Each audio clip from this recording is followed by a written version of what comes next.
Well, hey there, school counselor. This is Steph Johnson. Welcome back to the School for School Counselors podcast. I'm so glad you're here with me this week, and we're going to be diving in to a little bit of a controversial topic. We're going to be talking about the biggest division that I see in the school counseling world. It always rears its ugly head this time of year, the beginning of February, and it's called National School Counseling Week. Now, why is it divisive? Why do I sound so negative about it? I'm going to tell you all about it coming up right here in this episode of the School for School Counselors podcast. But before I dive into that, I want to recognize a rock star, one of our colleagues and friends in our School for School Counselors world. Kelly C1111 took a couple minutes out of their day to submit a rating and a review for our podcast, and I am just so grateful for their words, and I'd like to share them with you. The title is Great Podcast, No Matter What Your Experience Is. And the review goes on to say, I love this podcast.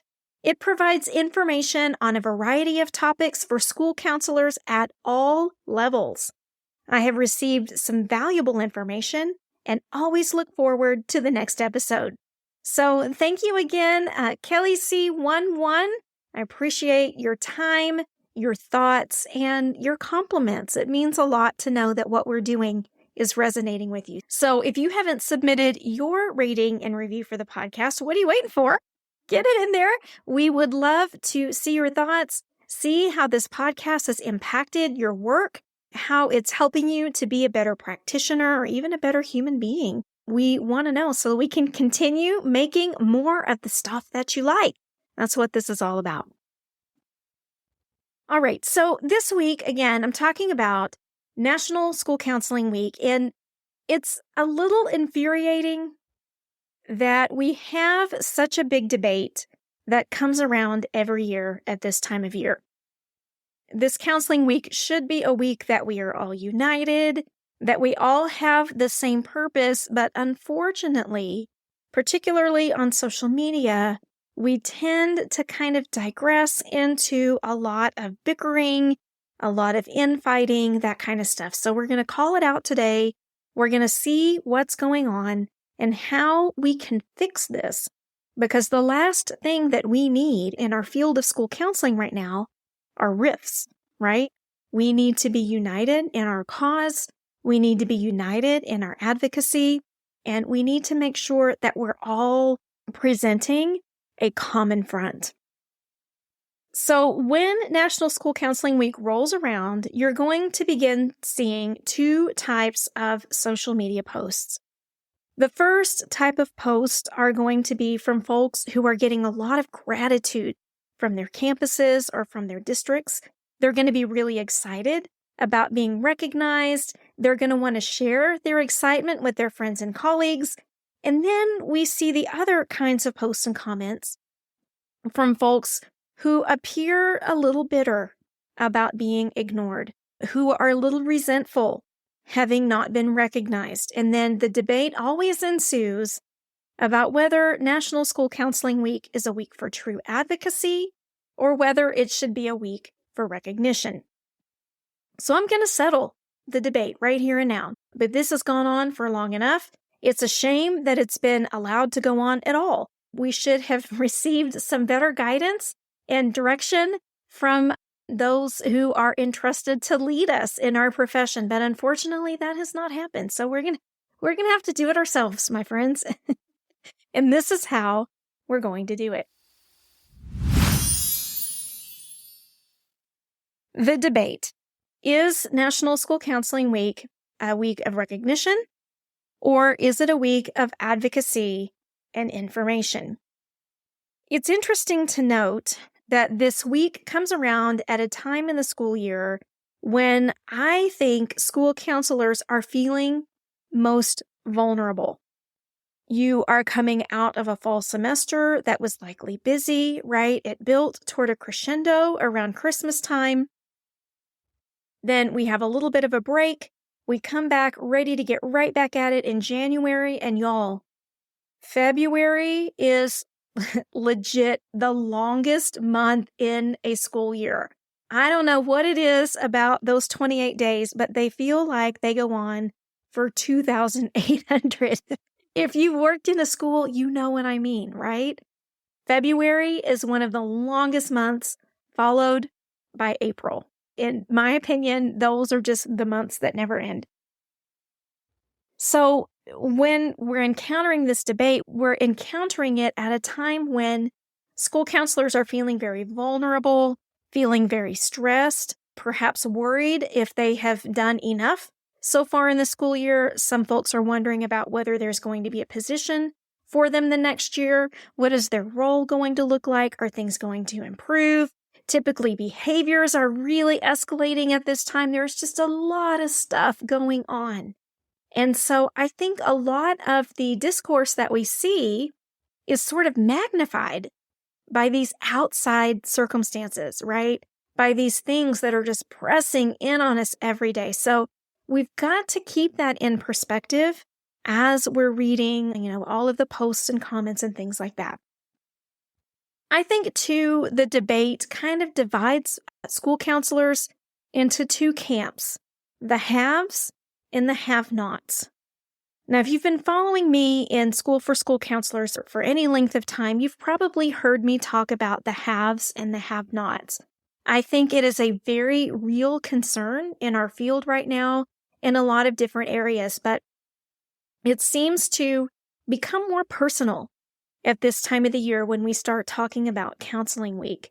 We have those who are really excited about being recognized, about being appreciated, versus those who kind of try to shoot it down, right? Your school shouldn't be recognizing you. This is a week for advocacy. What are you doing? Those kinds of things. And folks who do not get celebrated often come across as being a little bitter. And I mean, for real, who could blame them? If you're one of those people, you know how demoralizing that can feel, how difficult it is seeing other people talk about how much their campus seems to love them, how much their campus seems to express their appreciation, and you're left standing there going, well, that's not fair. Like, I'm giving everything I have. Why am I not at that level? Why are people not appreciating me? Is it something that I've not done? Right? It's a terrible, terrible feeling. If you've ever been there, I know you know what I mean. Then we have concern with how National School Counseling Week gets promoted. This line of thought is going to be a little divisive, but I'm going to stick to it. I truly believe this. I believe that the way that our national organization promotes National School Counseling Week is much the same way that it advocates for us. And if you could see me, you would see the air quotes that I'm using. So our national organization is providing what they call an advocacy toolkit. Within that advocacy toolkit, which you can get on their website, you will receive some PDF documents that you can print, some info on how you can set up an appointment with your legislators, and then a ton of information on social media photo challenges and Instagram takeovers. And that's it. So the extent of our advocacy plan for the biggest week for our profession out of the entire year is providing some position statements, doing some social media posts, and hoping that maybe a few school counselors figure out how to talk to their legislators. Does anybody see the holes in this plan? And please don't take me the wrong way. The point of this episode is not to criticize anybody, but it is to draw attention to the lack of true advocacy for our roles during this week. And I think that's where a lot of the internal debates arise from. We don't feel supported. We don't feel like there are others out there fighting the fight with us. We feel like it's all been left up to us. And so, of course, folks are going to squabble. Of course, folks are going to take it very personally because it's been made to be very personal. There's not a lot of research out there about advocacy, about how to teach school counselors to make a difference within their systems. And when we rely on state and national organizations to take up that slack, often they're not able to do that for a variety of reasons. But we insist on perpetuating this idea of if you just work harder, if you just advocate harder, if you just grow a stronger voice, you'll be able to change school counseling for the better.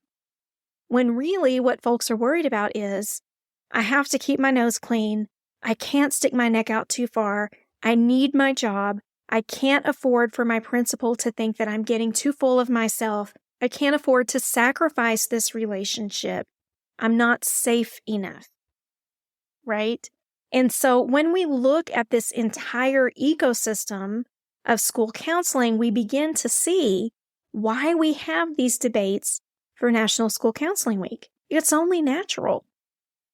We have the haves versus the have-nots.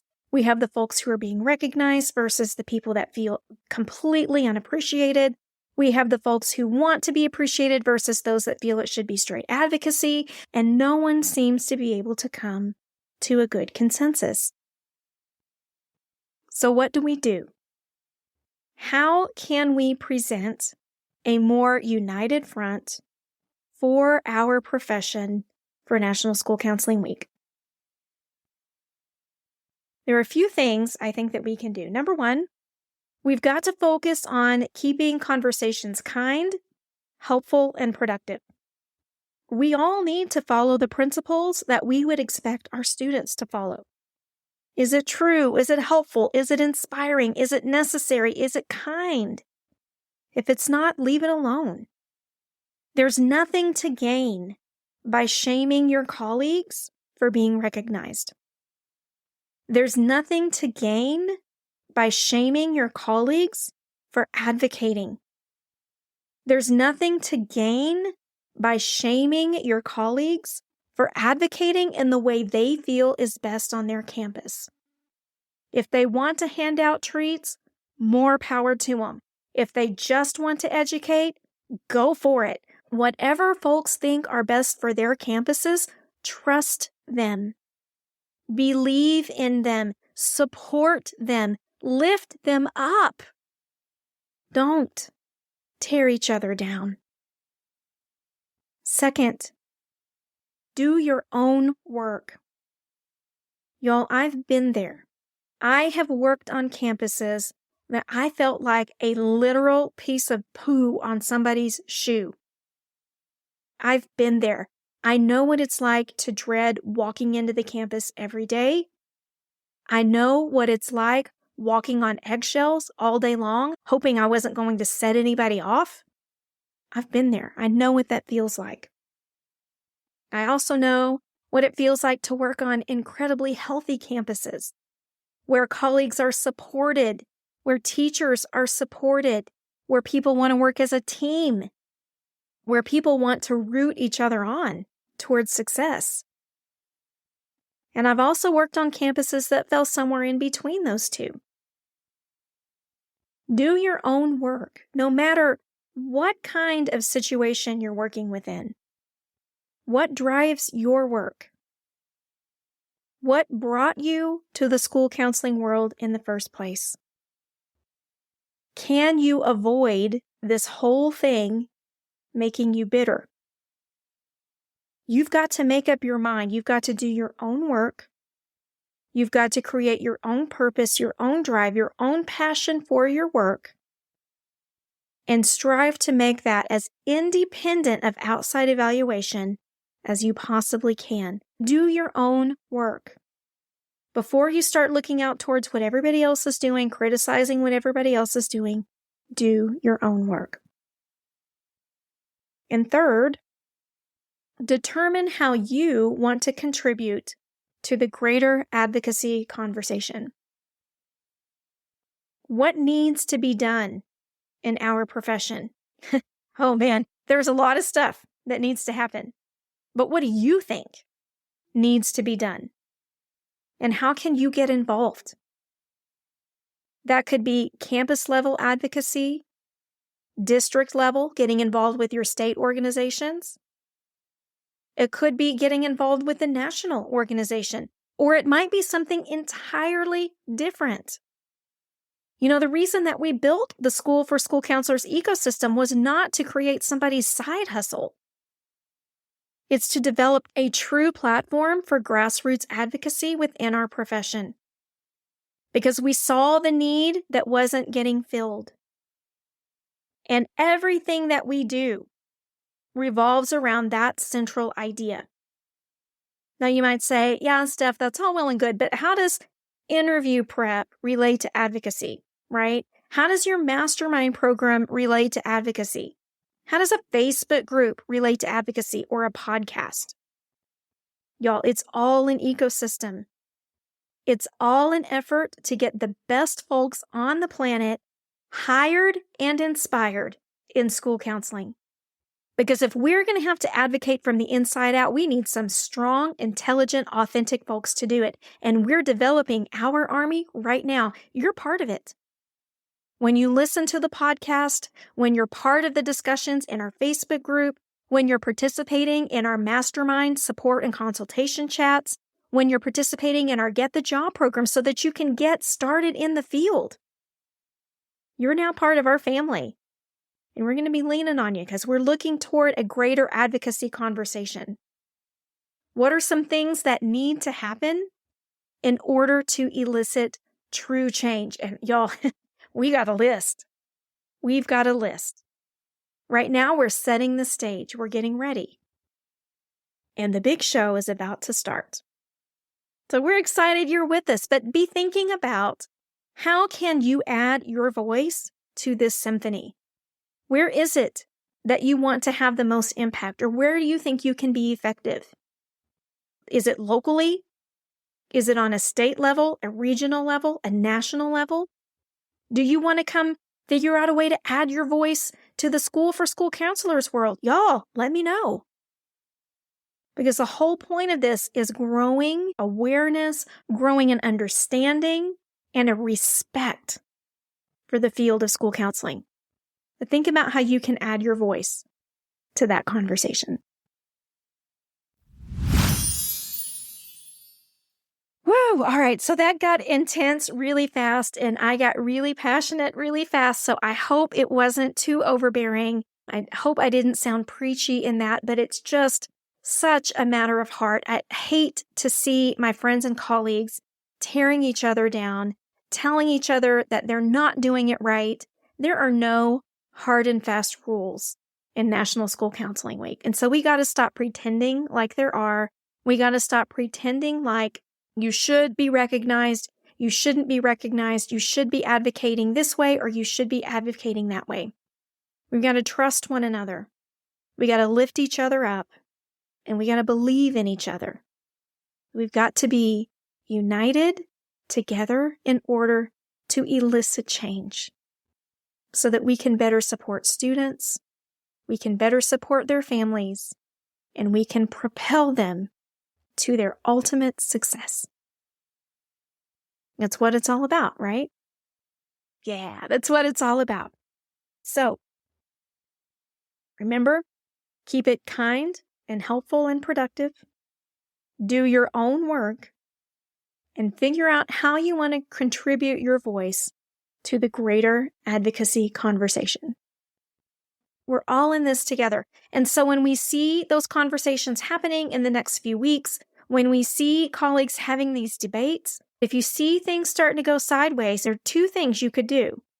Step in and try to correct the course, or refer them back to this podcast episode so they can hear for themselves. And let's see if we can all get on the same page about National School Counseling Week, because it's only going to benefit everyone. All right, keep listening. I'll be back with another episode here very soon. Until then, I hope you have the best week. Please take care.